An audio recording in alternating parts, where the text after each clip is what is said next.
स्नेही बंधुओं, चर्चा कर्म बंध के कारणों पर चल रही है कि कर्म का बंध किन किन कारणों से होता है। मिथ्यात्व, कषाय, अविरति, प्रमाद और योग। योग में मन योग पर चर्चा हुई। मन योग 4 तरह का होता है: सत्य मन योग, असत्य मन योग, उभय मन योग, अनुभय मन योग। ये 4 तरह का होता है। या तो सत्य होता है, या असत्य होता है, या उभय यानी दोनों होते हैं, और या अनुभय, ये दोनों नहीं होते हैं। तो इस तरह से मनोयोग के कारण से हम जो भी क्रिया करते हैं, जो भी विचार करते हैं, जो भी हम सोचते हैं, चाहे अच्छा हो या बुरा, कर्म बंध होता ही होता है। अच्छा सोचते हैं तो पुण्य कर्म का बंध होता है, और बुरा सोचते हैं, बोलिए ना, बुरा सोचने पर किसका बंध होता है? वाह, बड़े होशियार लोग बैठे हैं। अभी हमने सोचा ही है, अभी कुछ किया नहीं है, केवल मन में विचार मात्र किया है और कर्म आ गया। मनोयोग, मन दूसरे से जुड़ा, बुरा सोचा, कर्म आ गया। मन दूसरे से जुड़ा, अच्छा सोचा, कर्म आ गया।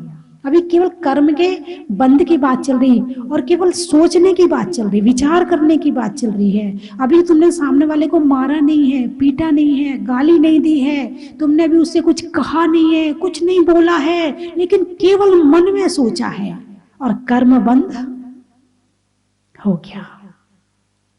यदि कोई बुरा बोलता है तो उसकी सजा घर वाले दे देते हैं, मित्र दे देते हैं, पड़ोसी देते हैं। तुम जितना बुरा बोलते हो, वो उससे ज्यादा बुरा बोल के सजा दे देते हैं। यदि तुम किसी को मारते हो, वो भी तुम्हें चांटा मार के काम कर देता है।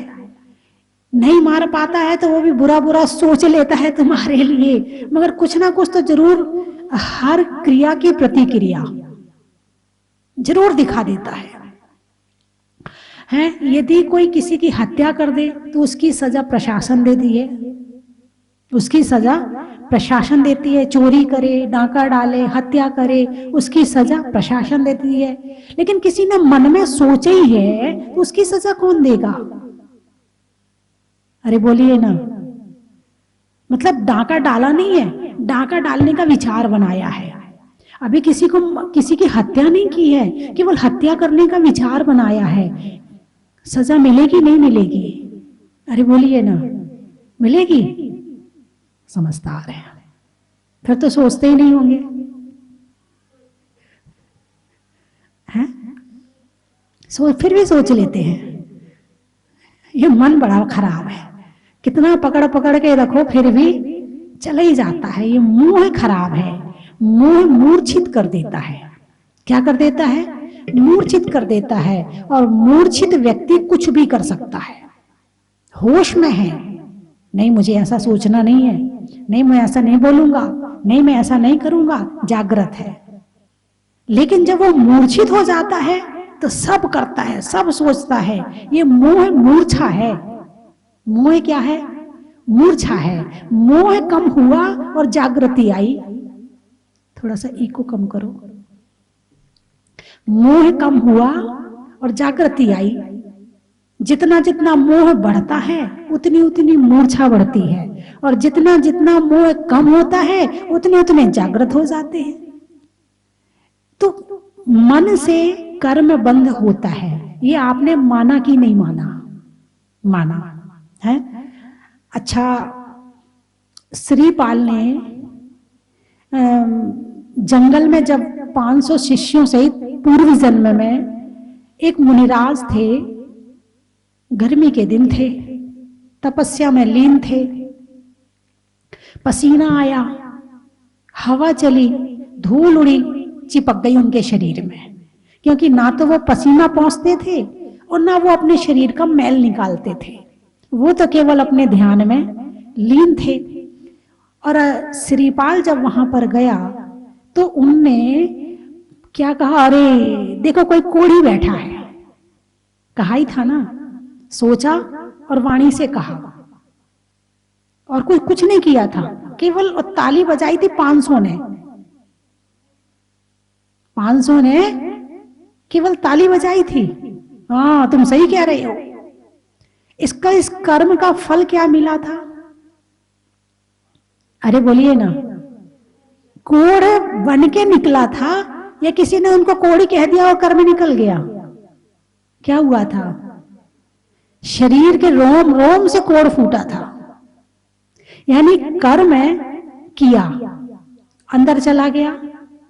जैसे भूमि में बीज डाल दिया, फिर वो अंदर अंकुरित होता है, फिर उसका पेड़ बनता है, फिर फल मिलते हैं। ऐसे ही कर्म है, कर्म करो इतना सा, फल इतना मिलता है, चाहे पुण्य हो और चाहे पाप हो। तो कर्म मन से सोचने में भी आ जाता है, वचन के बोलने में भी आ जाता है, और फल फिर पूरा निकलता है। कितने भावों से किया, कितने मन की गहराई से किया है, उतना फल मिल जाता है। मन के बाद में नंबर आता है वचन का। वचन योग, पहले था मनोयोग, फिर आएगा वचन योग। अब वचन आपके पास में है कि नहीं? अरे बोलिए ना, है? अच्छा। और पशुओं के पास में? बोलिए ना, नहीं है। जब पशु के पास में नहीं है तो चींटी के पास भी नहीं हो सकता, जब चींटी के पास में नहीं है तो मक्खी के पास भी नहीं हो सकता, और मक्खी के पास नहीं है तो मच्छर के पास भी नहीं हो सकता। ऐसे ही है ना? अच्छा मुझे ये बताओ, जब मच्छर तुम्हारे कान के आसपास घूमता है, कुछ आवाज आती है? वो क्या है? वो क्या है? आवाज है। वचन का मतलब मात्र भाषा नहीं है। आपके पास में वचन के साथ में भाषा है, लेकिन वचन योग बता दिया है 2 इंद्री से। 2 इंद्री में जिह्वा जाती, एक इंद्री की स्पर्शन इंद्री, दूसरी इंद्री रसना इंद्री। जिह्वा आई, वचन योग आ गया। अब चाहे वो चींची करे, और चाहे वो भौं भौं करे, और चाहे वो कुहू कुहू करे, चाहे वो काव काव करे, चाहे वो घोड़ा है तो हिन हिनाए, वचन योग है। उसके मुख से वचन निकलना शुरू हो गए। वो वचन भाषा रूप नहीं है, बस अंतर इतना आ जाता है। लेकिन वचन योग तो 2 इंद्री से शुरू हो जाता है, और जहां से वचन योग शुरू होता है वहां से वचन योग का कर्म बंध भी प्रारंभ हो जाता है।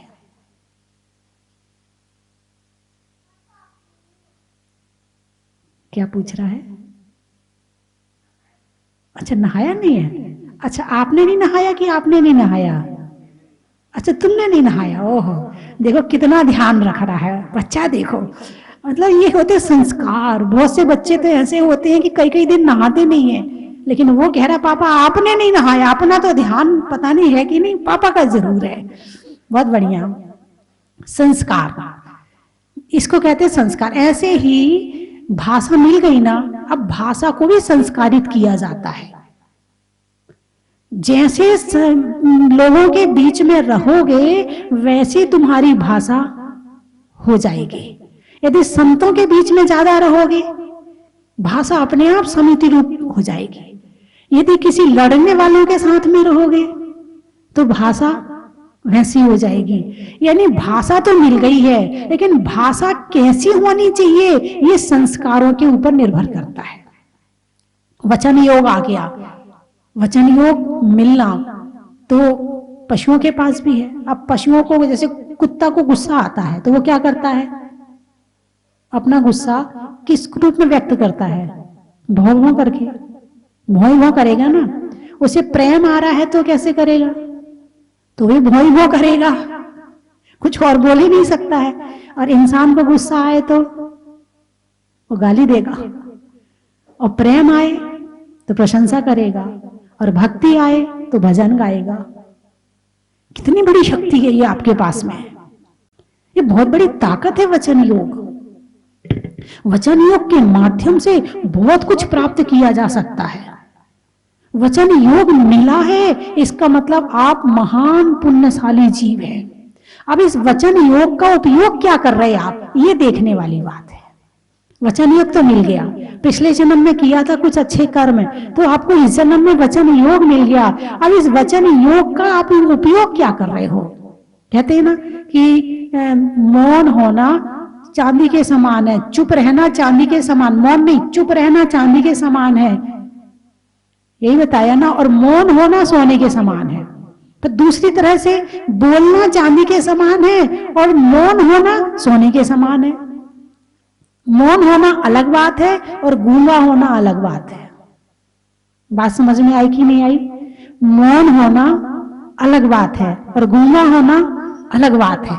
अब गूंगा तो है, वो बोल नहीं सकता है, और ऐसे लोग ज्यादा हैं कि जो सुनते नहीं है वो बोलते नहीं है। अब देखो उनकी दो इंद्रियों में गड़बड़ी है, कान खराब हुआ तो वाणी चली गई, क्योंकि जो सुनता है वही तो बोलेगा। जब सुन ही नहीं पाएगा तो बोलेगा क्या? आप सुनते भी हैं और आप बोलते भी हैं। तो अच्छा सुनना और अच्छा बोलना एक बहुत बड़ी कला है।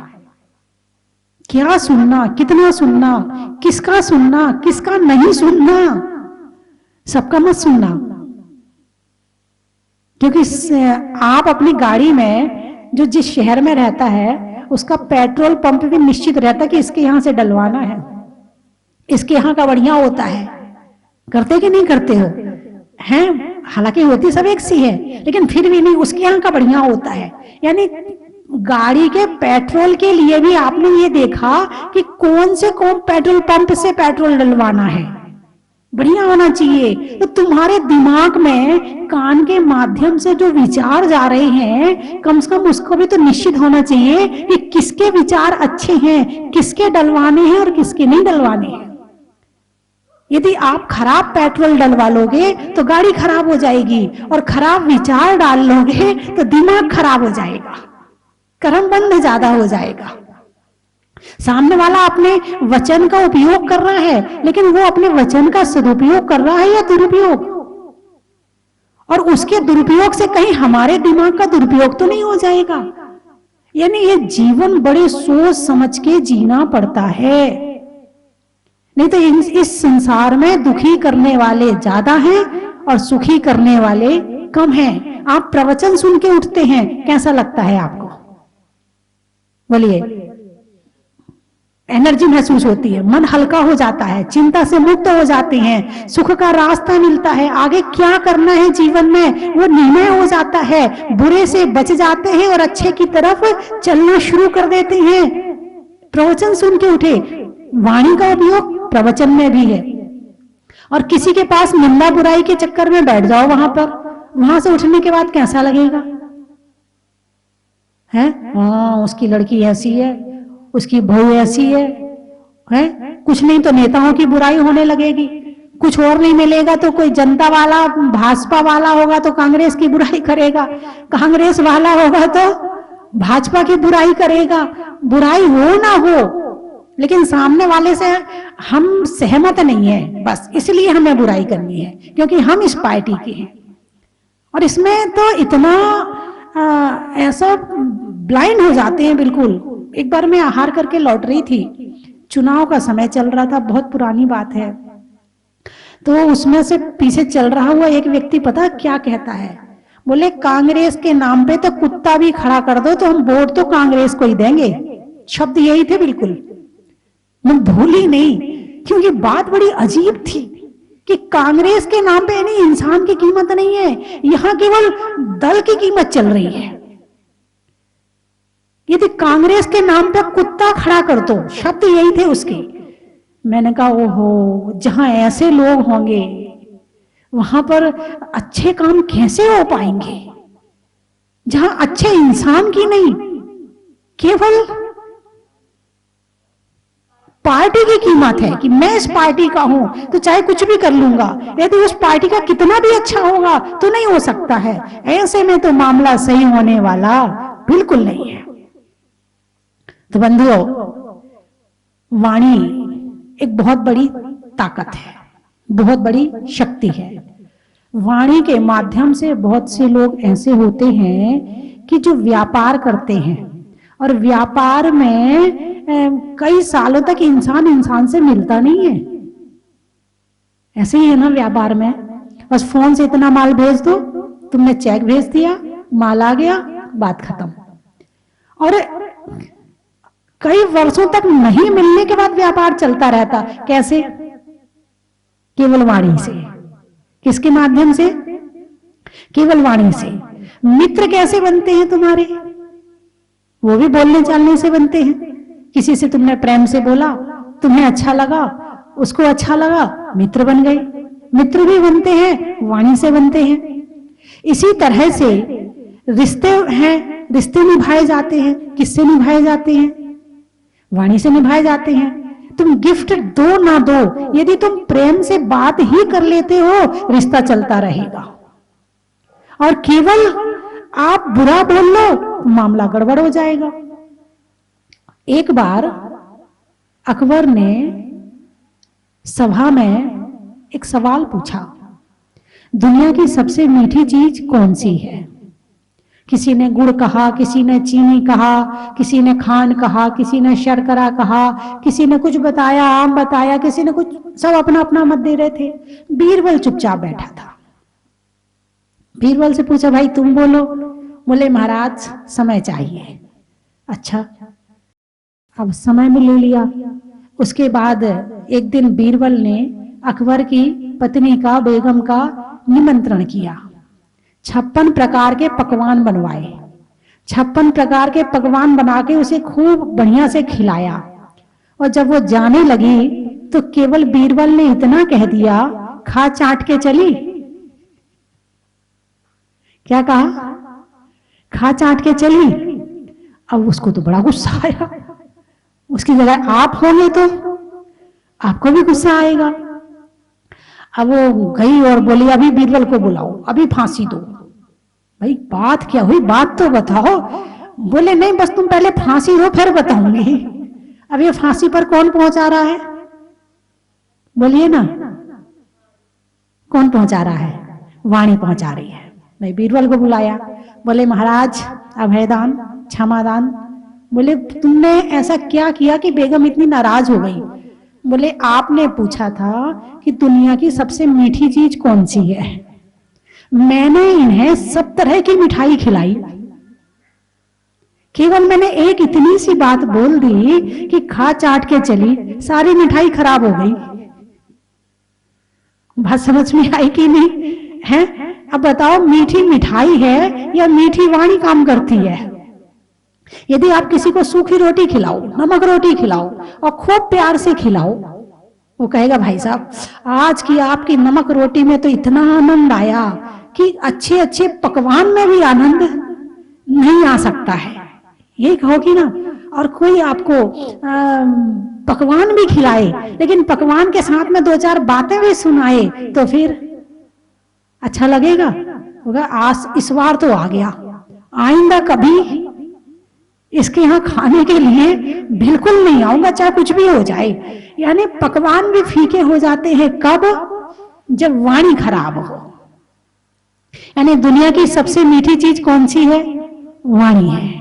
भगवान भी बोलते हैं, भगवान की भाषा रोम रोम से निकलती है, दिव्य ध्वनि कहलाती है। क्या कहलाती है? दिव्य ध्वनि कहलाती है। जो साधु बोलते हैं वो उपदेश कहलाता है। जो साधु बोलते हैं वो उपदेश कहलाता है। और जो सामान्य व्यक्ति बोलते हैं उसे केवल बोलना कहते हैं। बोलना तीनों में हो रहा है, दिव्य ध्वनि में भी बोलना है, उपदेश में भी बोलना है, और तुम जो बोल रहे हो उसमें भी बोलना है। लेकिन बोलना शब्द सबके साथ प्रयोग नहीं किया है। दिव्य वाणी, भगवान की वाणी कैसी है? दिव्य वाणी। गुरु के वचन कैसे हैं? उपदेश रूप हैं, कल्याण करने वाले हैं, कल्याण करने वाले हैं। तो इस तरह से जीवन में वाणी का महत्व बहुत ज्यादा होता है। आप बातों बातों में लड़ाई कर लो, और लड़ाई करके तलवार भी चल जाए, डंडे भी चल जाए, और बातों बातों में कई बार तो ऐसे ठग होते हैं मायाचारी वाले कि वो महिलाओं का सोना जेवर लेके चले जाते हैं। कैसे? केवल बोल के उन्होंने कुछ नहीं किया है, केवल इतनी मीठी बात करी है, इतनी मीठी बात करी है कि सामने वाला उसकी बातों में आ गया और अपने घर का सोना चांदी निकाल के ये भाई ये ले जा। कैसे? केवल वाणी से। मतलब वाणी की ताकत बता रही हूं आपको कि वाणी में कितनी ताकत है कि, और वाणी में इतनी ताकत है कि अपना जेब का पैसा निकाल के तुम सारा दे दो, लो भाई, और गुस्सा आ जाए तो सामने वाले का ले लो, नहीं देना मुझे।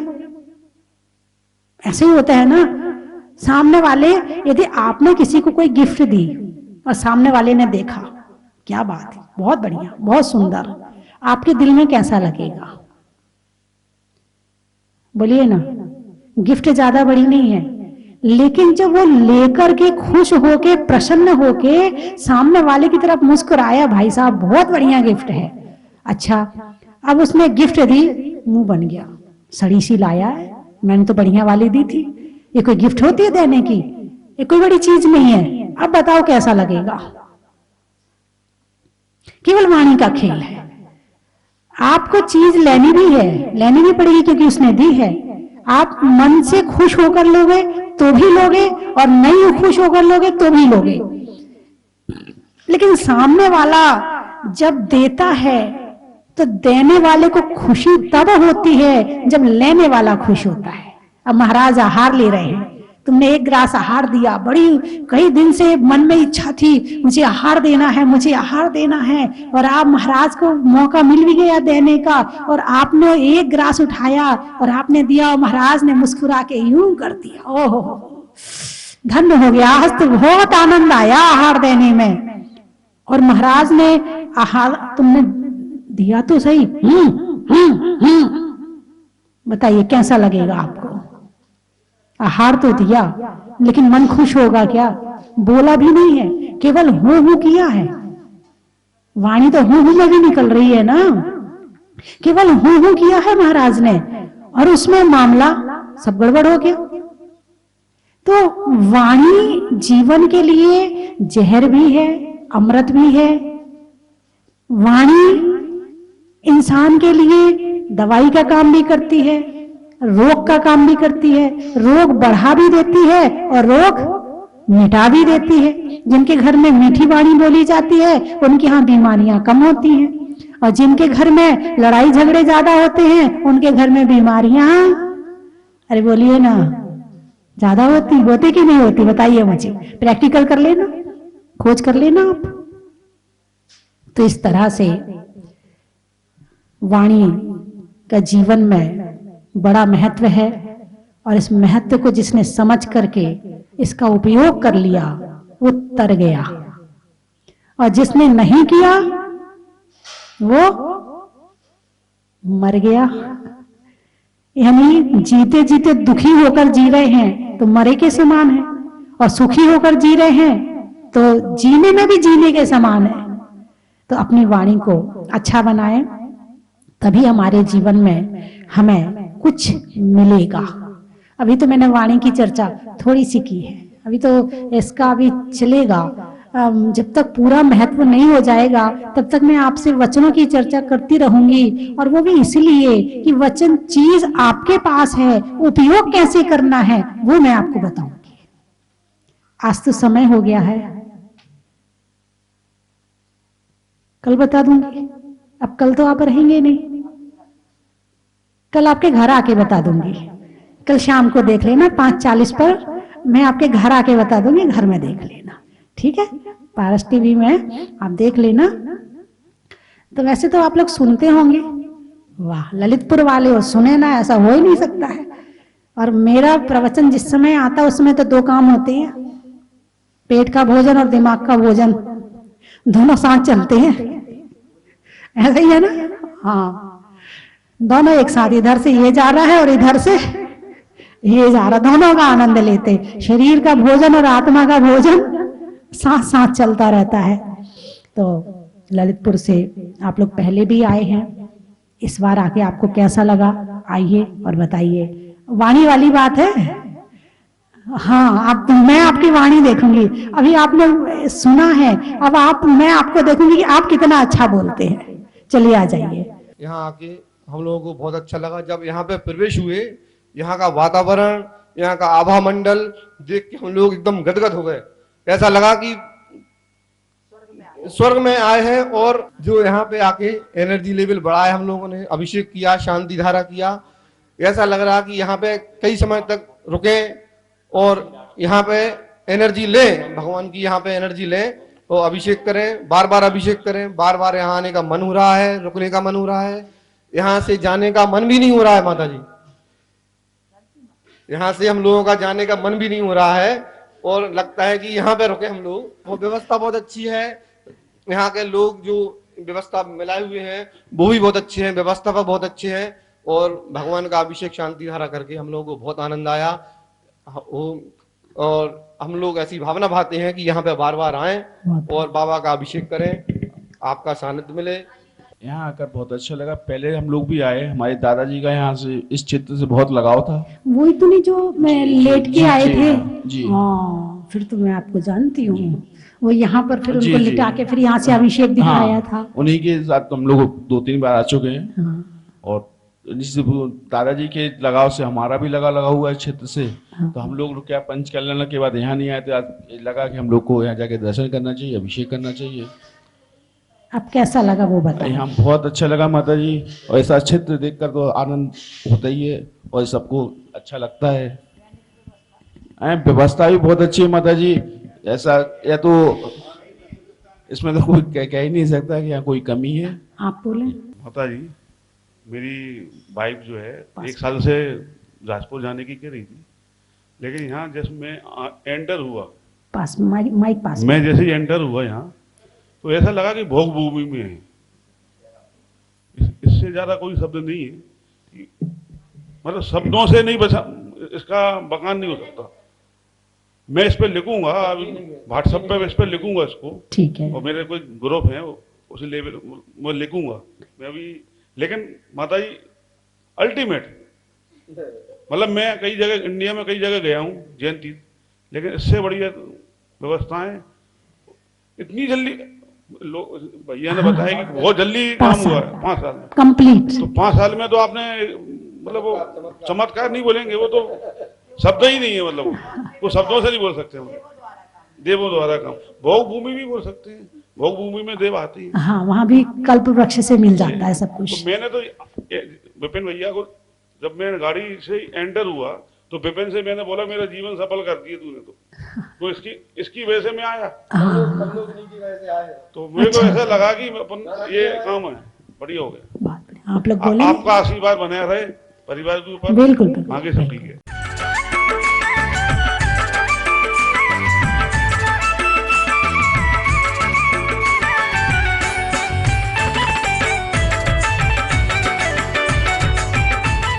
भक्तामर का पाठ होगा और भक्तामर पाठ के बाद में भजन संध्या आर्केस्ट्रा पार्टी के द्वारा रात्रि को 12 बजे बड़े बाबा की महाआरती के साथ में नए वर्ष का आगाज, स्वागत, अभिनंदन। और 1 तारीख 2021 1 जनवरी 2021 को बड़े बाबा के अभिषेक शांति धारा, विशेष शांति धारा पूज्य माता जी के मुखारबिंद से और भक्तामर महामंडल विधान होगा। तो आप सभी इस कार्यक्रम में आमंत्रित हैं। वर्ष का अंतिम दिन मनाएं और नए वर्ष का स्वागत करें। बड़े बाबा के चरणों में आकर पूज्य गुरु मां का आशीर्वाद प्राप्त करें। कहते हैं यदि आगाज अच्छा होता है तो अंजाम भी अच्छा होता है।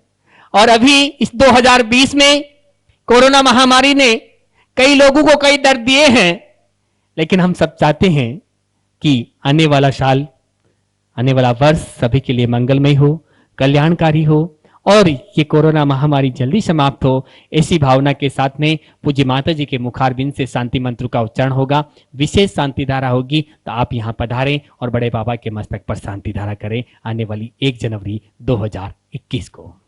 साथ ही अभी 16 दिवसीय पखवाड़ा में प्रतिदिन यहाँ पर शांति विधान चल रहे हैं। आप भी 1 दिन का विधान और शांति धारा करवा सकते हैं। 30 तारीख तक ये 16 दिवसीय पखवाड़ा है। तो 1 दिन के विधान और शांति धारा की न्योछावर राशि मात्र 11,000 रुपये की है, जिसमें आपको महिलाओं के लिए साड़ी और पुरुषों के लिए एक धोती दुपट्टे यहाँ से प्रदान किए जाएंगे। अगर आपके परिवार आप नहीं आ सकते हैं तो भी आपके परिवार की ओर से विधान और शांति धारा यहाँ पर होगी। तो अगर किसी के भाव बन रहे हो तो अपना नाम दे सकते हैं। आज ही अभी आपको वस्त्रों का सेट यहाँ से प्रदान किया जाएगा। धर्म स्नेही बंधुओं, गणेश जी राणा जो आज हमारे बीच में नहीं हैं और जिन्होंने अपने कार्यों से, अपने समर्पण से, अपनी श्रद्धा से, अपनी भक्ति से जैन धर्म को ऊंचाइयों को पहुंचाने में एक महत्वपूर्ण योगदान दिया है, जो देवशास गुरु के सच्चे भक्त थे और सांगानेर संस्थान को ऊंचाइयों तक पहुंचाने में जिनका महत्वपूर्ण योगदान रहा है, ऐसे गणेश जी राणा आज हमारे बीच नहीं हैं। वे जहाँ भी हैं वे एक हमेशा अविस्मरणीय रहेंगे जैन समाज के लिए, और उनको मेरा बहुत बहुत मंगल आशीर्वाद है। जय जिनेन्द्र बंधुओं, मार्गशीर्ष शुक्ल पक्ष एकम से मार्गशीर्ष शुक्ल पक्ष पूर्णिमासी 16 दिवसीय पखवाड़ा 15 दिसंबर से 30 दिसंबर 2020 तक चल रहा है। बंधुओं, 16 दिवसीय पखवाड़े का विशेष महत्व होता है और ये अब की बार पड़ा है वर्ष के अंतिम महीने में, अंतिम दिनों में। कहते हैं अंत भला तो सब भला। इस कोरोना महामारी के दौरान पूरे विश्व में शांति की कामना के लिए, अपने घर में सुख शांति के लिए, उत्तम स्वास्थ्य के लिए जहाजपुर वाले बड़े बाबा अतिशयकारी मुनीश्वरनाथ भगवान के पावन चरणों में परम पूजनीय गण्य आर्य का 105 षष्ठी भूषण माता जी के सत्संग पावन सानिध्य में इन 16 दिवसीय पखवाड़े में शांतिनाथ विधान और शांति धारा आपके परिवार की ओर से आप करवा सकते हैं। बंधुओं, 16 ही दिन तक यहाँ पर आपकी प्रतिदिन शांति विधान होगा और आपके परिवार की ओर से शांति धारा होगी। आप एक दिन के विधान और शांति धारा के पुण्यार्जक बन सकते हैं, जिसकी न्यौछावर राशि है मात्र 11,000 रुपये। आप स्वयं यहाँ आए और आप यहाँ आकर के विधान में बैठे, आपके लिए वस्त्रों की, भोजन की समुचित व्यवस्था यहाँ पर होगी। अगर आप नहीं आ सकते हैं तो आप अपने परिवार का नाम उस दिन के विधान के लिए और शांति धारा के लिए दे सकते हैं। बंधुओं, ऐसा सुनहरा मौका मिला है वर्ष के अंतिम दिन, और इस कोरोना महामारी की वैक्सीन भी लगभग आने वाली है, उसके भी शायद हो सकते हैं अंतिम दिन चल रहे हैं। बाबा के चरणों में भक्ति करने का सुनहरा मौका मिला है। पीछे नहीं हटे, अपने द्रव्य का सदुपयोग करें और मात्र 11,000 रुपये की न्यौछावर राशि से एक दिन के विधान के और शांति धारा के पुण्यार्जक बने। बंधुओं, इस दौरान जिन जिन के नाम आएंगे उन सभी के विधान पुण्यार्जकों के नाम 1 जनवरी 2021 नव वर्ष की पहली शांति धारा में भी आप सभी के नाम बोले जाएंगे। तो देर नहीं करें और अपने नाम शीघ्रता से यहाँ के नंबर पे दे सकते हैं। धन्यवाद। चन की थाल को सजाओ रे आज, रत्नों की थाल को भर लाओ रे आज। आओ आओ करे रे गुणगान आरती भगवन की। आओ आओ करे गुणगान आरती भगवन की। आओ आओ करे रे गुणगान आरती भगवन की।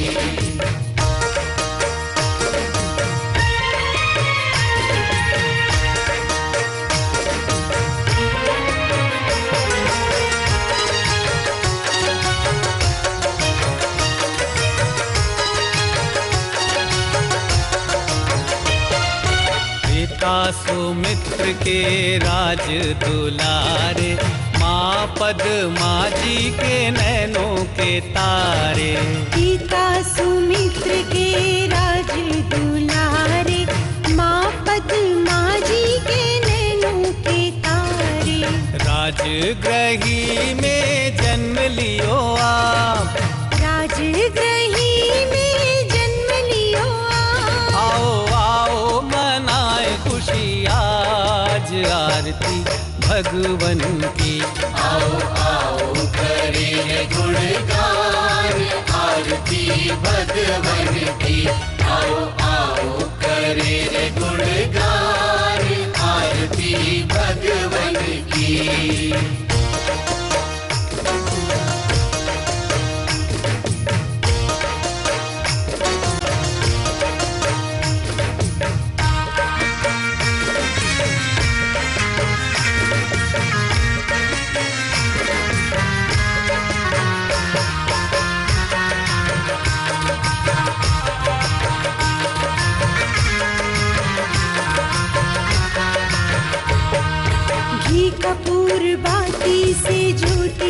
चला के प्रभुवर के चरणों में शीश को नवा के।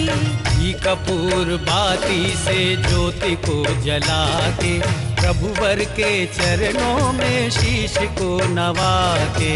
प्रभुवर की आरती में झूम झूम के प्रभुवर की आरती में झूम झूम